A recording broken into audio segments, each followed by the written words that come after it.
The first raindrops fell like needles, sharp and cold, streaking across the polished hood of a black sedan parked along Maple Avenue. I'm the new By the chief of time the police, patrol car's and lights things are going flared to red and change blue, around here. the drizzle had thickened into a relentless downpour. "Out of the vehicle now," Officer Reynolds barked, his voice cutting through the rain like a whip. His hand rested on his holster as if danger lurked inside every quiet car. Inside, Alexis Thompson inhaled slowly. She had rehearsed countless scenarios before arriving in Westridge. Traffic stops, random ID checks, suspicion without cause. She had studied the statistics, the complaints, the buried reports, yet nothing could quite prepare her for the reality of two armed officers bearing down on her with suspicion in their eyes. She stepped out of the sedan deliberately, rain soaking her blouse instantly, and lifted her chin just enough to keep her dignity intact. "Good evening, officers. Is there a problem?" Her voice was level, professional. Reynolds circled her with predatory patience. "What are you doing in this neighborhood?" His tone was less question, more accusation. "I'm new in town, just familiarizing myself with different areas," she answered. Benson smirked from her other side. "Yeah, right. People like you don't just familiarize themselves with Oakwood, not unless you're looking for something you don't belong to." The coded language stung but did not surprise her. She had heard it in Chicago, Atlanta, Detroit, always dressed in different words but carrying the same meaning. Thompson reminded herself, document, don't react. She needed to see exactly how far they would go when they believed she was nobody. "My identification is in my purse," she explained, moving slowly. "If you'll allow me—" Before she could finish, Benson seized her arm roughly. "Hands where we can see them." He slammed her against the side of the car, metal biting into her shoulder. Her government phone tumbled from her pocket, skittering across wet asphalt until it landed face up, screen glowing with an incoming call. Commissioner Wallace. Neither officer noticed. They were too busy laughing. "Driving in Oakwood while black," Reynolds muttered, giving her shoulder a shove with his baton. Crack. The sound of impact echoed unnaturally loud against the rain. "Big mistake." The force drove her to her knees. Muddy water splashed around her as both men loomed overhead, flashlights glaring into her eyes. Her expensive suit clung to her body, ruined in minutes. Her National Police Academy ring glinted faintly under the streetlight, an irony lost on them. "I work in law enforcement," Thompson said evenly, forcing calm into her tone. "Please, retrieve my wallet. You'll see I'm not a threat." Reynolds kicked the wallet further under the car. "We'll get to that later. First, tell us what you're really doing here." She cataloged every violation silently. Unnecessary force, intimidation, denial of due process. The rain made it easier to hide the sting of a single tear she refused to shed for them. A second patrol car slowed. Sergeant Walsh rolled down his window. For a moment, Thompson thought relief had come. "Everything under control?" he asked lazily. "Yep, sir. Possible vehicle theft suspect." Reynolds replied without missing a beat. Walsh barely glanced at her soaked, handcuffed figure. "Carry on," he said, and drove away. Her jaw tightened. Another name for her mental file: supervisory neglect. Hours later, inside the fluorescent glare of the precinct, Thompson sat cuffed to a bench. Her hair dripped steadily onto the floor, her wrists raw from metal biting too tight. Officers passed by, some curious, others indifferent. She caught the smirks, the sideways glances. None offered assistance. By the time someone finally processed her paperwork, it was near midnight. "Name?" the desk officer asked, not looking up. "Alexis Thompson." "Address?" "I'm relocating, currently at the Westridge Hotel." The officer raised an eyebrow. "Pretty expensive place for someone casing houses." She said nothing. The violation was already noted in her mind. 3 more hours crawled past before they granted her a phone call. At nearly 2 hours shy, M. She dialed not a lawyer, not a friend, but the commissioner himself. Commissioner, the Sunset audit has begun ahead of schedule, she said calmly, using their prearranged code. Several quality control issues. Code Amber. There was a pause. Then Wallace's voice. Location? 5th Precinct. Officers Reynolds and Benson. Understood. Extraction within the hour. Maintain protocol.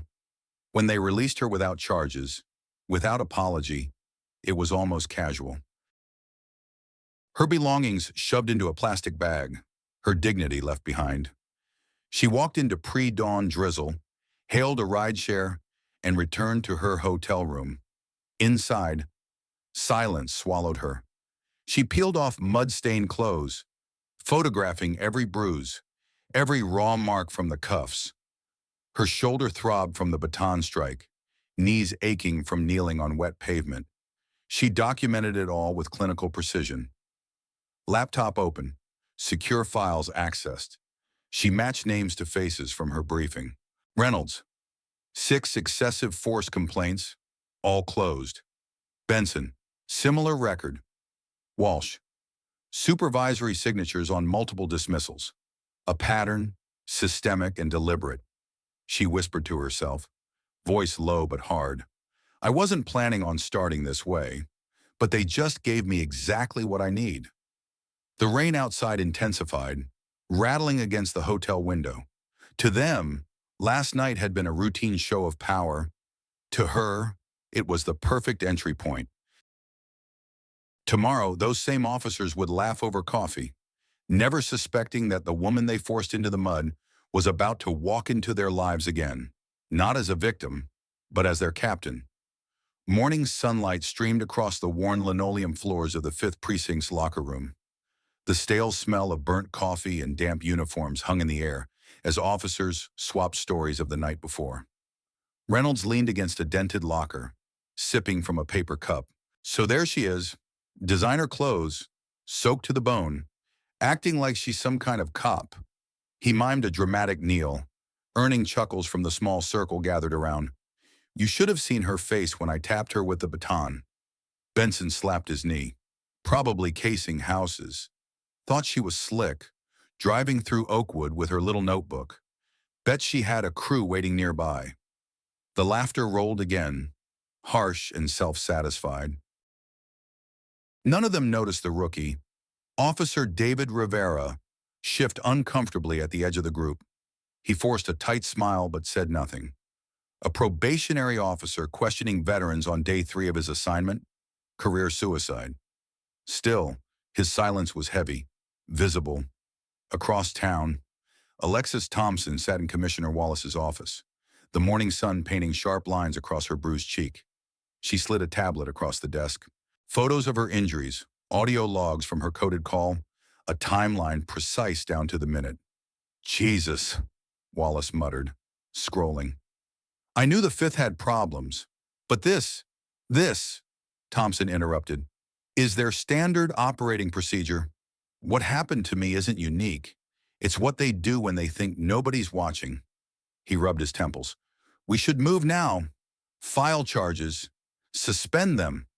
Not yet. Thompson's voice carried a calm certainty. If we strike too early, we remove 2 rotten limbs but leave the disease in the trunk. I want to see who else is infected. I need to trace the patterns, identify who can be salvaged, and who needs to go. Wallace studied her face, bruises stark against skin that refused to bow. Slowly, he nodded. You've got 3-day, full authority, whatever resources you need. Back in her hotel room, Thompson unpacked her laptop again. Personnel files spread across the screen like a mosaic of secrets. Internal affairs reports, dozens of them, each stamped case closed, despite witness statements that screamed otherwise. Reynolds, Benson, Walsh, and over each dismissal, the same approving signature, Captain Harrison, recently retired, now celebrated for his decades of service. Her gut clenched. She'd seen this pattern before. Complaints swallowed by the very office meant to protect citizens. Lieutenant Barnes in Internal Affairs. His name surfaced too often in the chain of buried cases. Thompson leaned back in her chair, the bruise on her shoulder throbbing with every breath. She needed evidence, not suspicion. Evidence so airtight no one could dismiss it as overreach. Her secure phone buzzed. An encrypted message from Wallace's office. Union already asking questions about your early arrival. Proceed with caution. She smirked. They were nervous. Good. That night, she moved methodically. Dark jeans, simple jacket, hair pulled into a low bun. She drove through neighborhoods, parking at random corners, noting patrol patterns. In Oakwood, police cruisers slowed near every black teenager on a bike. In Riverside, a predominantly Latino neighborhood, officers lingered outside corner stores, hands resting on holsters as if bullets hid in grocery bags. In affluent districts, their presence softened, smiles for dog walkers, small talk with residents.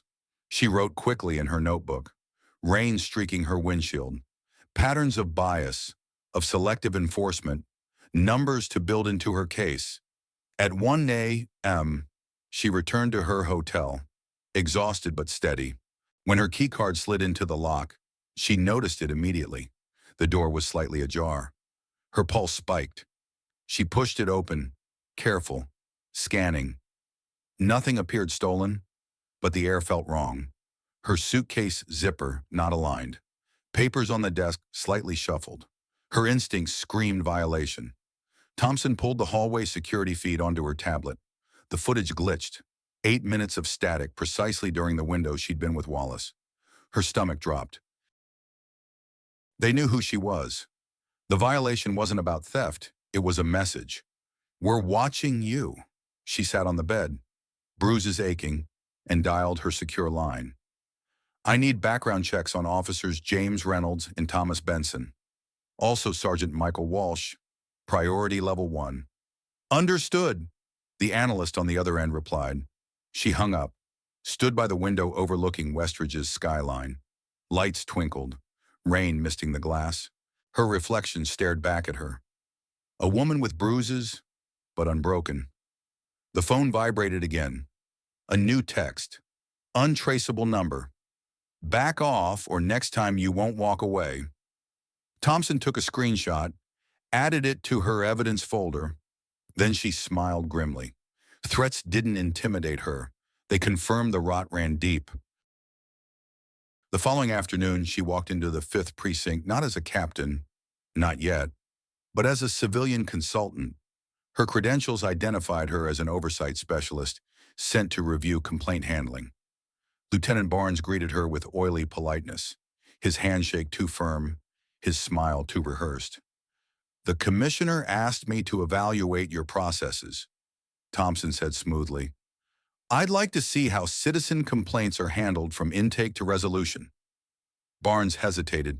Of course, though some files require special clearance, which I have. She slid the commissioner's authorization across the desk. His jaw tightened. Reluctantly, he opened the database.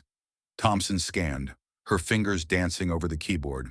The pattern crystallized, excessive force complaints altered, body cam footage corrupted, witness statements mysteriously lost. Each file a carefully dismantled case, leaving officers untouchable. 10 names repeated across the records. All still on duty, all decorated for proactive policing. She closed the laptop gently, masking the fury burning in her chest. Thank you for your cooperation, Lieutenant, she said, her voice even. Barnes forced another smile. Anything else I can provide? Not today. She stood, adjusting her jacket. But I'll be in touch. As she left, she caught a reflection in the glass door, Barnes watching her with narrowed eyes. That evening, Reynolds and Benson sat in their patrol car, paranoia creeping into their banter. She said she worked in law enforcement, Reynolds muttered, drumming his fingers on the wheel. So what? Benson scoffed, though unease tinged his voice. Nobody's going to believe some random black woman over us. Reynolds wasn't convinced. We should run her name. Get Walsh to approve a background check. They did. The results chilled them. Alexis Thompson, former military police. Current credentials, federal law enforcement, agency restricted. She could be internal affair, Walsh said, rubbing his face. Or worse, Justice Department.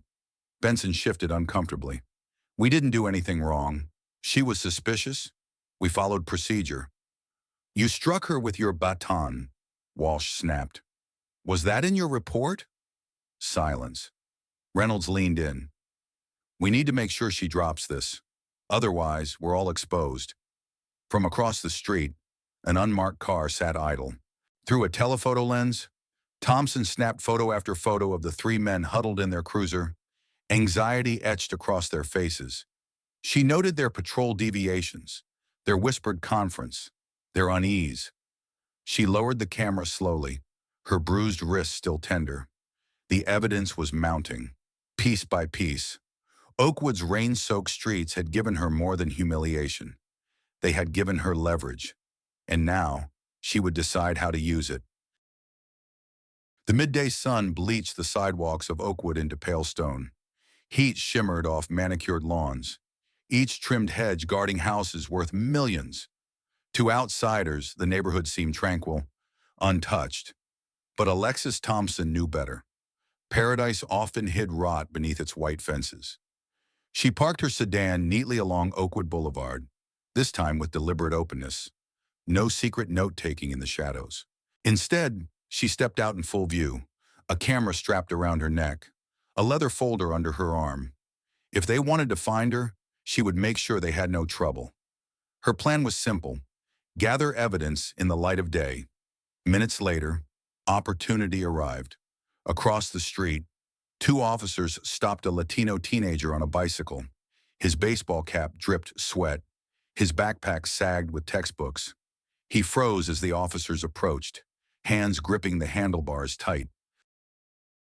One officer barked something inaudible, but Thompson saw it: the aggressive stance, the unnecessary frisk. The boy's resigned expression like this wasn't his first time. Thompson raised her camera. Click, click. Each frame captured not just action, but intent. The tilt of the officer's chin, the slouch of authority turned into menace. The patrol car screeched to a halt behind her. You again, Reynolds snarled, stepping out first, hand already brushing the butt of his weapon. Benson flanked him, eyes narrowed. Thompson didn't flinch. She lifted her camera, lens reflecting sunlight into their faces. Documenting public servants in public spaces, perfectly legal activity. You're interfering with police business, Benson snapped, stepping close enough for his breath to brush her cheek. That's obstruction of justice. I'm standing on a public sidewalk, Thompson replied evenly. At a lawful distance. Relevant case law establishes my right to observe. Would you like the citations? Her tone was calm, surgical.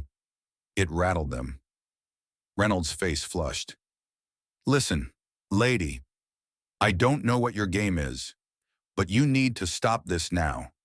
He lowered his voice, menace dripping in every word.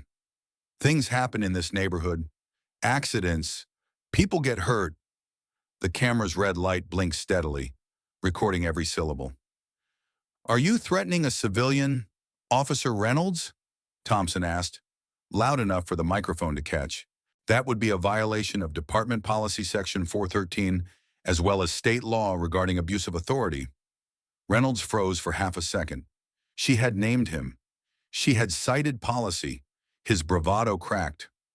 Two more patrol cars rolled up, sirens briefly wailing before silence swallowed the street. Doors opened, boots pounded pavement. Walsh emerged, flanked by two officers. Problem here? Walsh asked, though his eyes locked only on Reynolds and Benson, not on the woman with the camera. She's harassing officers, Benson spat, filming us without consent. Actually, Thompson countered, her voice steady, consent is not required when documenting public officials performing public duties. Courts have been clear on this issue. Walsh's jaw tightened. I suggest you move along before we find something to charge you with. Thompson tilted her head, camera still steady. Are you suggesting fabricated charges, Sergeant Walsh? The silence was heavy, broken only by cicadas buzzing in the heat. Officers shifted uncomfortably. The usual script, intimidation, humiliation, silence, wasn't working. From down the block, another patrol car approached. Rivera stepped out, his uniform crisp despite the heat. His eyes swept the scene, the cameras, the ring of officers. Thompson standing calm but cornered. Ma'am, is everything okay here? He asked directly, breaking the unwritten rule of addressing civilians before superiors. Shut up. Rivera, Reynolds barked. She's being detained. On what grounds? Rivera asked. His voice was young but firm. What's the reasonable suspicion? Reynolds turned on him, fury flashing. You questioning me now? Know your place. Probationer? The air thickened with tension. Walsh shifted, uncertain whether to back his veterans or shut down the rookie. Benson sneered, itching for escalation. Thompson lowered her camera slowly, though it remained recording. I believe I've observed enough for today. She looked deliberately at each man. Officer Reynolds, Officer Benson, Sergeant Walsh, Officer Rivera. She nodded at the rookie lass, her gaze softer. I'll be seeing you all very soon. She walked away, heels striking pavement like a metronome. Behind her, the circle of officers remained frozen, unsettled by her calm confidence. 2 days later, the precinct buzzed with rumors.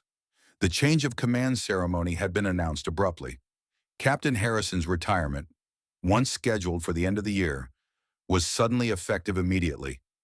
Dress uniforms gleamed under fluorescent lights as officers stood in formation, brass polished, badges shining. Reynolds and Benson slouched in the back row, whispering. Bet she filed some complaint, Reynolds muttered. Won't matter.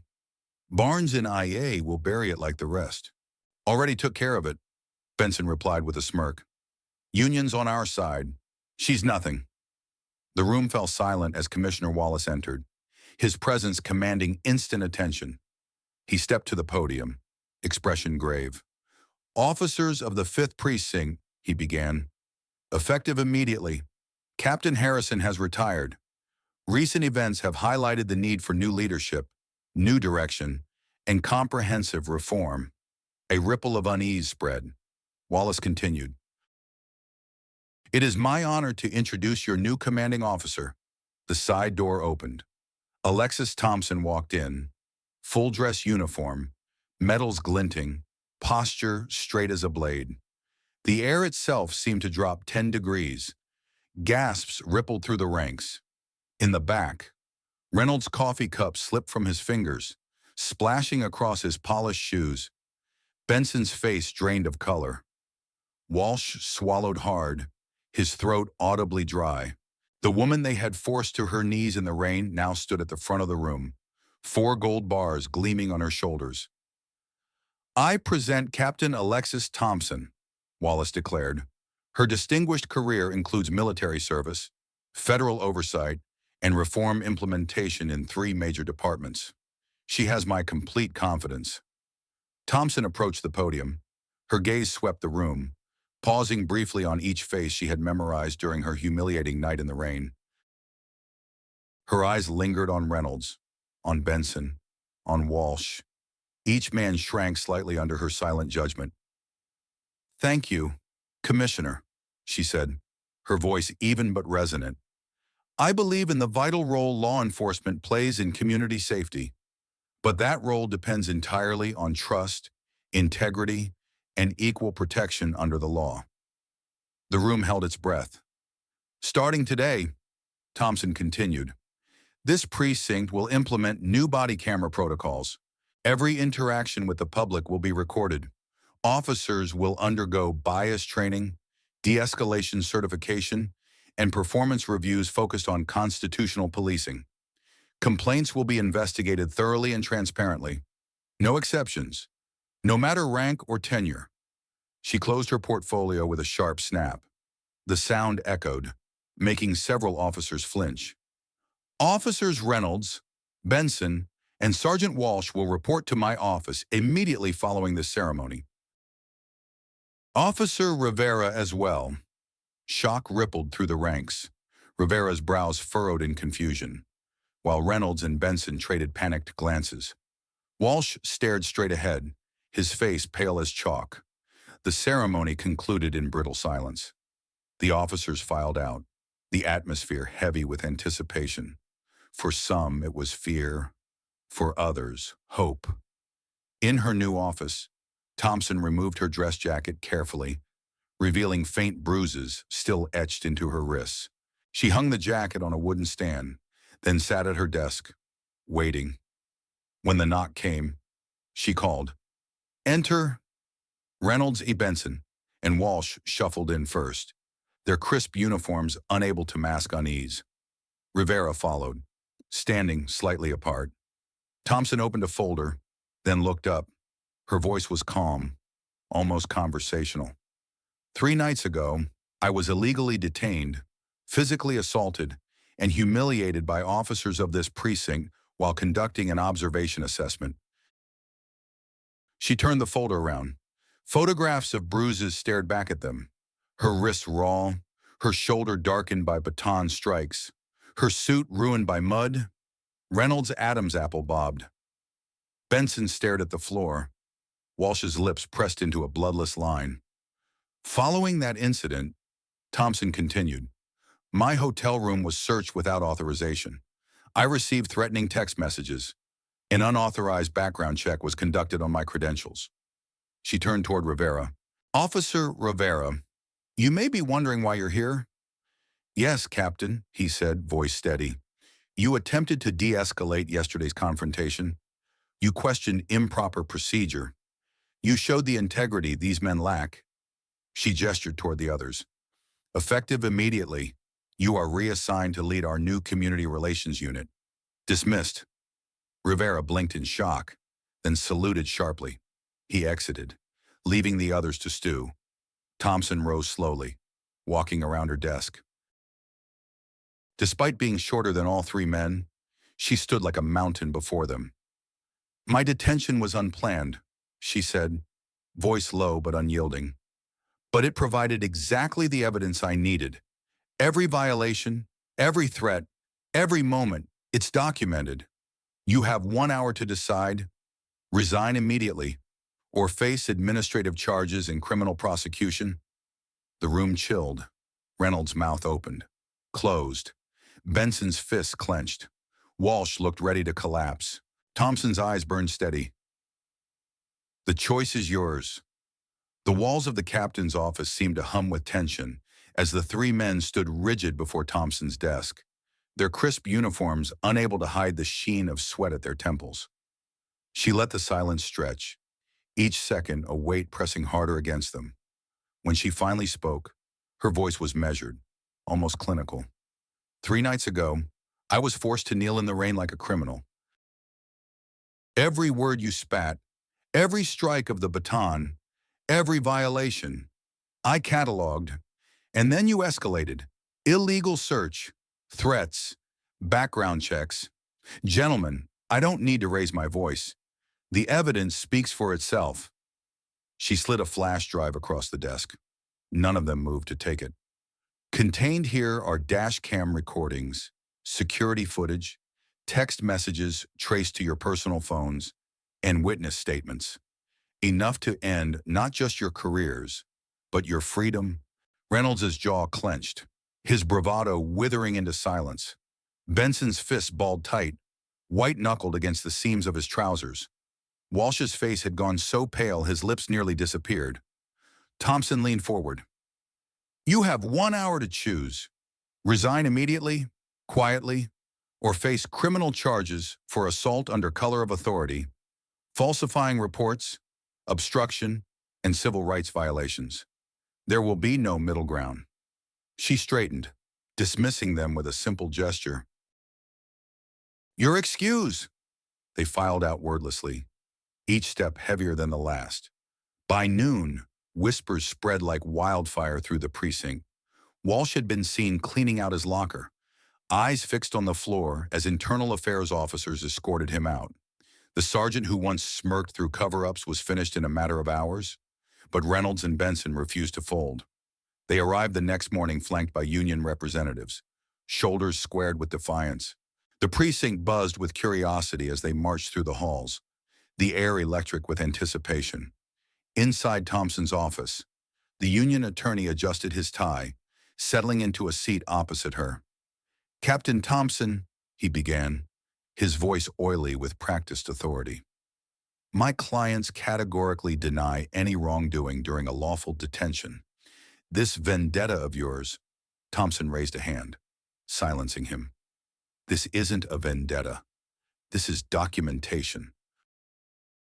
She gestured to the evidence neatly arranged across her desk, photographs of her bruises, timestamps aligning with patrol logs, dash cam clips that refused to corroborate the officer's reports. "Your clients have been suspended pending investigation. Badges and weapons surrendered immediately." The attorney scoffed. "On what grounds?" "On the grounds of excessive force, false imprisonment, illegal search, terroristic threats, and civil rights violations." She slid another flash drive toward him. "Chain of custody intact. 6 civilian witnesses.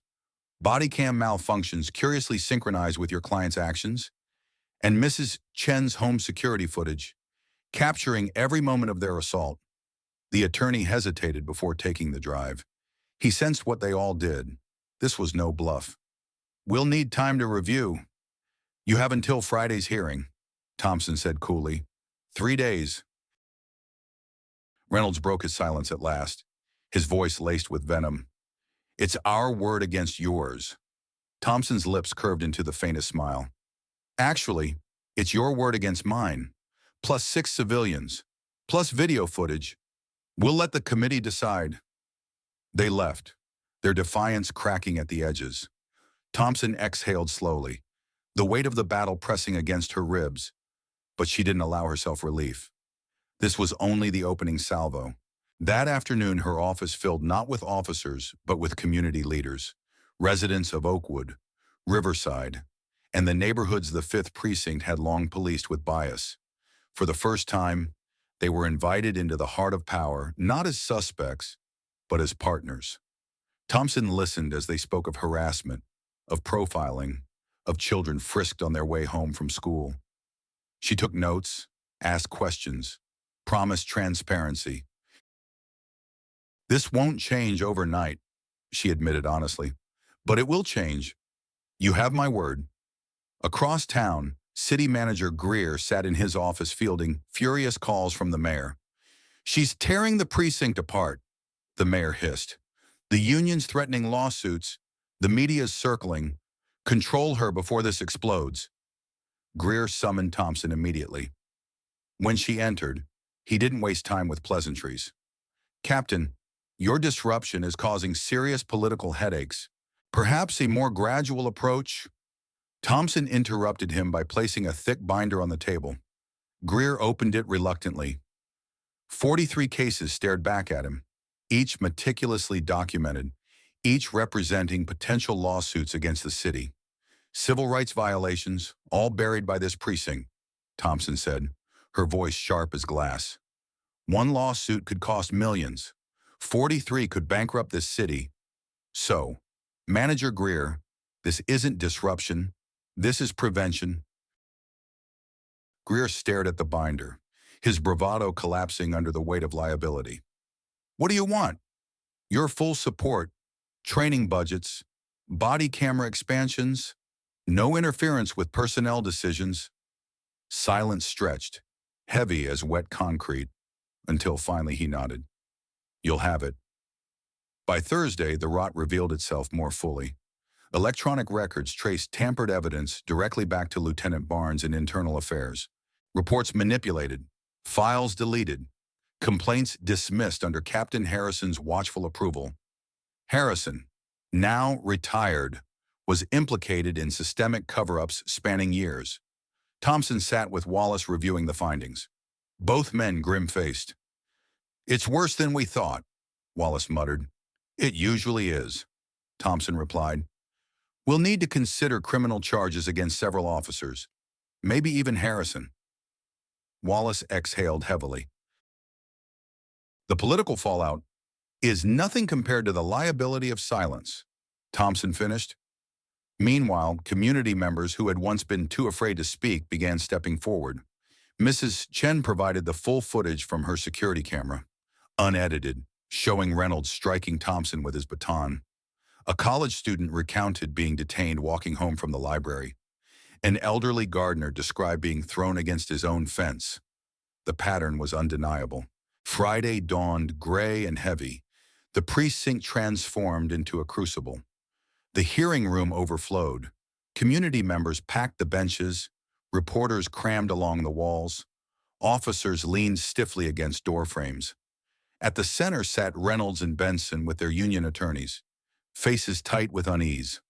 Thompson entered, not as their victim, but as their superior, her uniform immaculate, her bruises now faded but immortalized in photographs.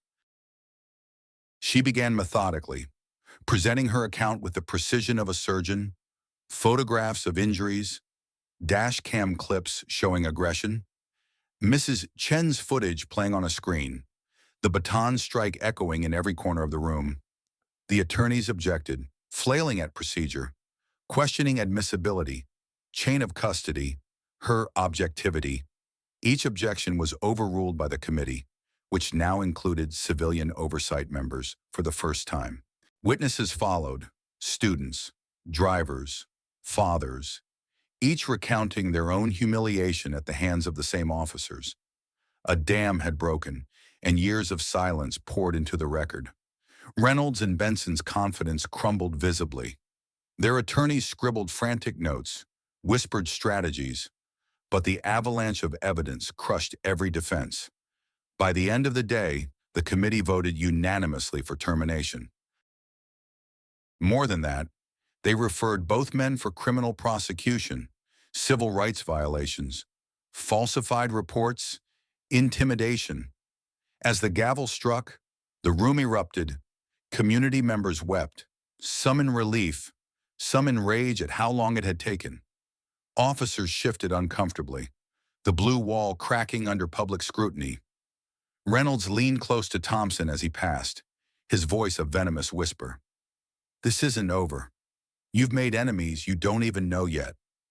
She met his gaze, unflinching. "That's exactly the mindset that ends here. Mr. Reynolds. The difference is, you no longer have power to act on it." He turned away, his badge already surrendered, his weapon gone, his authority stripped, not from vengeance, but from necessity. The 5th Precinct would never be the same. Thompson knew reform was fragile, vulnerable to backlash and sabotage, but as she stepped into the cool evening air, community members surrounding her with cautious hope, she understood something vital. The rain that had once humiliated her had washed something else clean. The illusion of impunity was gone, and in its place, accountability was beginning to bloom.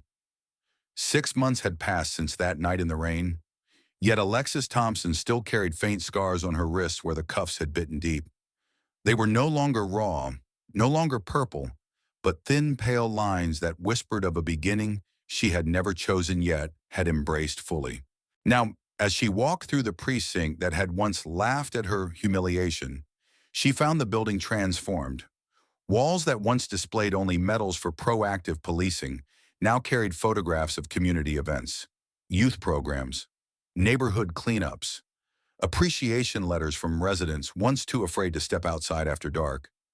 The air no longer reeked of cynicism. It carried instead the hum of cautious pride. Morning briefing gathered the entire unit in the main hall. Thompson stood before them, not as a distant commander, but as a steady presence. A projector illuminated statistics across the wall. Excessive force complaints down 83%, arrest rates down 12%, successful prosecutions up 20%. She let the numbers hang in the air before speaking. These aren't just statistics. They represent families no longer living in fear. They represent communities learning to trust us again. Officers nodded, some with genuine pride, others still stiff with the unfamiliarity of reform, but progress was undeniable. Response times had improved in every district equally. No more prioritizing Oakwood's wealthy homes over Riverside's cramped apartments. At the front row, Sergeant David Rivera straightened in his chair. Once the rookie too nervous to speak up, he now led the community relations unit. His team had built new programs: Coffee with a Cop, youth mentorship, translation services for immigrant families. Over 300 residents participated in community coffee events last month, Rivera reported. We're seeing a shift. People approach patrol cars with information instead of avoiding us. His words carried no boast, only steady commitment. Thompson gave a brief nod, pride warming her chest. Rivera was proof that integrity could grow even in poisoned soil. Later that afternoon, she sat in her office reviewing applications for the recruitment program she had established. Scholarships for local residents, especially from underrepresented communities, to attend the police academy. 2 applicants were bilingual. One had a background in social work. Another had grown up in Riverside and wanted to serve the very streets that had once distrusted police most. Schedule interviews for all of them, Thompson instructed her assistant. And follow up with last month's recruits. Make sure they're supported at the academy. Across town, City Hall bustled. Thompson presented her 6-month report to the council. The chamber brimmed with press and citizens, all eager to hear if reform was real or temporary theater. She spoke clearly, her voice steady. The 5th Precinct demonstrates that constitutional policing and effective policing are not in conflict. They are inseparable. When we protect rights, we strengthen safety. She projected the metrics. Complaints down, cooperation up, crime solved at higher rates. Most telling, she said, civilian cooperation with investigations has increased 47%.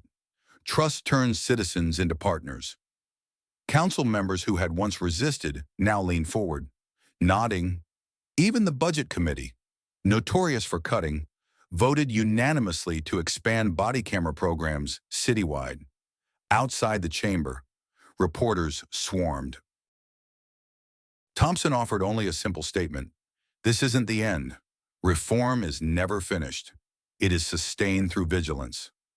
The ripples spread beyond Westridge. Other precinct captains requested her training manuals. National law enforcement journals published case studies. Conferences invited her to speak on constitutional policing. For the first time in years, the 5th Precinct became known not for corruption, but for transformation. Yet reform was never without enemies. She saw it in the sideways glances from old guard officers who resented the new culture. She saw it in the city manager's thin-lipped disapproval, though even he had learned silence was safer than challenging her evidence. And she saw it in the shadows of those whose careers she had ended. One evening, while walking through Oakwood's manicured streets, she spotted a familiar figure in a mall security uniform. Benson. His posture still carried resentment, but when his eyes met hers, he looked away quickly, unwilling to confront the woman who had dismantled his power. Rumor said Reynolds had fared worse, criminal charges resulting in probation. His name whispered in disgrace wherever he went. Walsh had disappeared into obscurity. A man who once commanded authority now reduced to silence. Thompson didn't gloat. Their downfall wasn't her triumph. It was the inevitable consequence of choices made in arrogance. Reform wasn't about revenge. It was about ensuring no one else would kneel in the rain with cuffs cutting into their skin. At the monthly Community Police Advisory Council, residents and officers sat around the same table. Honest conversations replaced accusations. Problems were raised not to assign blame, but to solve them together. Response times in Riverdale still lagged 3 minutes behind other neighborhoods, a community advocate noted. We've identified staffing gaps, Rivera responded quickly. The new shift pattern will address it next month. The dialogue was tense at times, but it was real, collaborative, and productive. Later, Thompson welcomed a group of fresh academy graduates to the precinct, officers who had never known its corrupt culture. She spoke to them with quiet force. Your badge carries both authority and responsibility. How you use it defines not just your career, but the safety and trust of the community you serve. She did not tell them her own story of humiliation in the rain. That narrative had already served its purpose. Instead, she focused on their future, on the department they would build. The hardest moments will test you, she continued. When convenience tempts you to cut corners, when frustration tempts you to escalate, when prejudice tempts you to assume, those moments will define you. Choose justice. Choose protection over power. That night, in her office as the sun set behind Westridge's skyline, Thompson reviewed quarterly reports. Numbers told part of the story, but photographs on her wall told the rest. Community fairs, mentorship graduations, letters from children.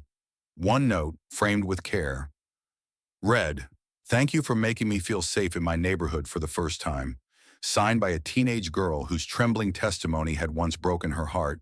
Thompson touched the frame gently. This, she thought, is why bruises matter, not for the pain they cause, but for the doors they force open. Her phone rang, the commissioner's office. "Captain Thompson," her assistant said. "Commissioner Wallace is on line 1. He says it's about your next assignment." Thompson smiled faintly. Knowing reform was a fire that had to be carried, precinct to precinct. The 5th was only the beginning.